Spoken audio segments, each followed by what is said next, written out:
Hey y'all, welcome to Missy's Guidance and Tarot. I'm your host, Missy. So last night actually, um, I was trying to find something to watch, so I ended up finding this movie called Face Off, which stars Nicolas Cage and John Travolta. So it talks about a FBI agent. He goes into the prison system because they needed to get some pertinent information, and he literally switched faces with John Travolta literally switched faces with Nicolas Cage and pretended to be him, and vice versa. To get the information from his brother, because his brother was also in prison, and he said that he wasn't going to talk to anybody but his brother. Anyhow, he ended up going in there, but the mission ended up failing because for whatever reason he got stuck in there and he couldn't get out. So so basically that's somebody that was wrongfully imprisoned, right? So then um eventually um somehow Nicolas Cage decided to take on John Travolta, because remember in the movie Face Off, they literally switched faces with each other. They basically changed up the bodies and all of that stuff to make them match that person's face, right? So John Travolta completely became Nicolas Cage, and Nicolas Cage completely became John Travolta, right? So they literally swapped lives. Nicolas Cage's character was the bad guy, and John Travolta's character was the one that literally worked for the FBI and ran the a whole department in the FBI, right? So they switched lives, and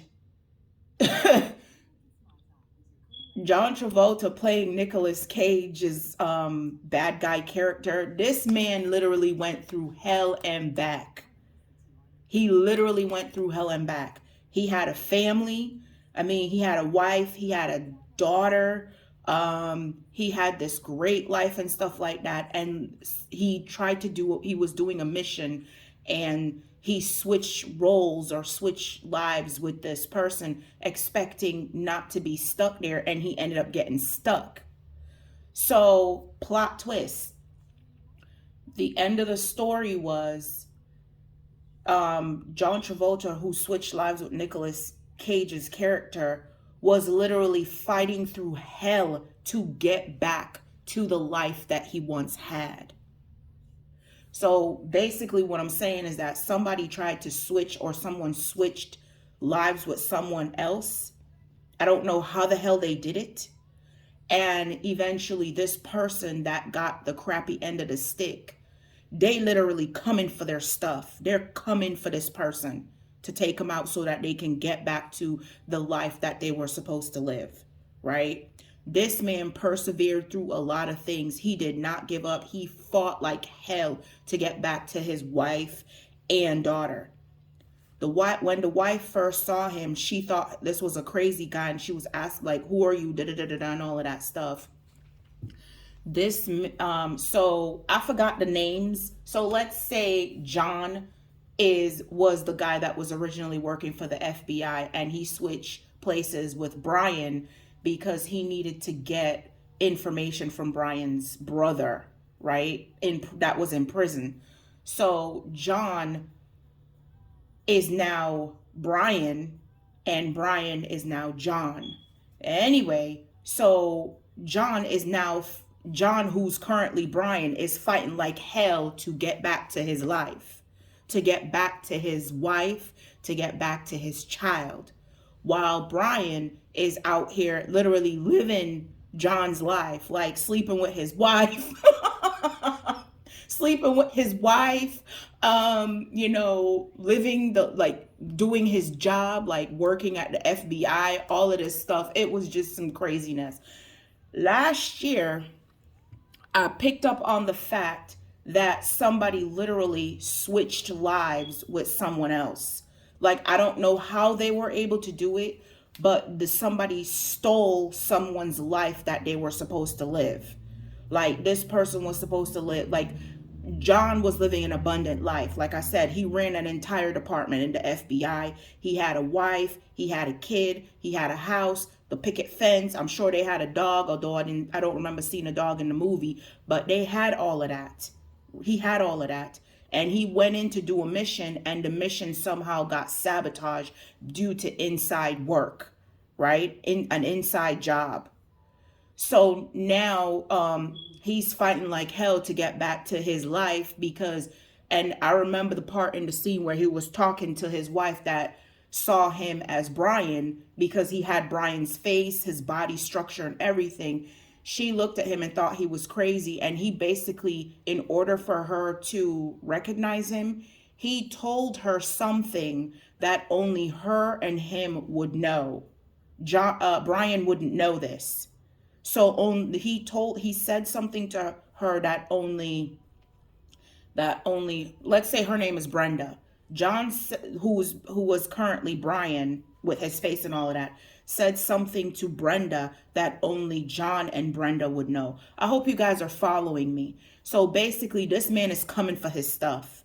It could be a woman. Take it how it resonates. I don't know, but that was really significant. And then on top of that, it was like I was hearing Somewhere Over the Rainbow playing in my head. So this was when I was about to go to sleep because I was listening to the movie, and then it's like, you know how you going in between like your awake and sleep mode? So I'm hearing Somewhere Over the Rainbow literally playing in my head. So I turned over to look at it, like to pick up my phone to try to get the message to see, not the message, but the lyrics of the song to see exactly what was being said verbatim. And I kid you not, when that movie, like I was, as soon as I read the lyrics, tell me why Somewhere Over the Rainbow was playing in the movie. Like it creeped me out. I was like, what in the actual frick-a-frack is going on? Then I received a message, like I got a call from I got a call from somebody, right? And I was talking to them and they was like, what the hell? And I was like, I thought that it was an accident or something like that. They told me that they saw a black man in a black suit with a white shirt, and he had on a black brim hat, and he was standing by the highway, and he had his head down. And I was like, are you for real? So last year, when I was going out of my house, and I think I may have said this, I posted this, like, there was just so much I posted. But anyways, I went out to go walk my dogs, and this was late at night. Probably like around maybe 10 o'clock or something, I went to go take them out. And I literally saw a tall figure in a black suit with a white shirt and a black brim hat.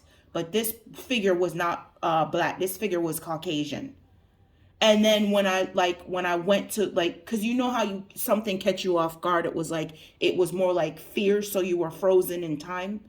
When I finally got up out of that and I went to like look to go see what was going on, the figure had disappeared. So I don't know what the hell that means, but all I know is that whoever switched lives with somebody else, that person that been through hell and back, they coming for their stuff. They are coming for it, and they went through hell and high water to get back to where they were supposed to be. I don't know if this person worked in the FBI. I don't know. Please don't come for me because I never sent for nobody. I'm just here just minding my business, literally. I don't know if they worked in the FBI and they went on a mission and the mission was sabotaged by inside work. But all I'm saying is that somebody is coming for this stuff. So whoever's living this man's life right now, you better be prepared to hand it over. If this is a woman, you better be prepared to hand it over, because this person is coming and by any means necessary to get back to the life that they once had. And I feel like it's the love between the two people that exists is what's driving the force for this person to get back to where they need to be. And I'm hearing that song by Jaheim, Gotta Find My Way Back to You, Baby. Okay?